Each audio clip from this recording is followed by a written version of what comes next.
Et meie mäng oleks rohkem mängu moodi, teeme neid palle rohkem.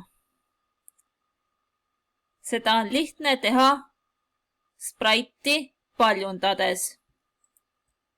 Paljunda.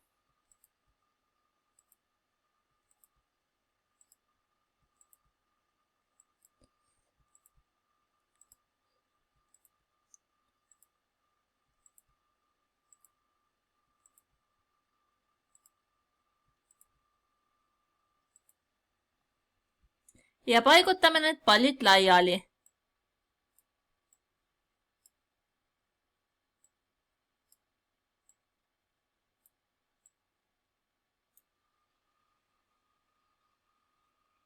Väga hea. Katsetame, klõpsame rohelist lippu ja krabi hakkab liikuma esimene pall, teine, kolmas. Siin on näha, et tulemus muutub. 4., 5., 6., 7., 8.,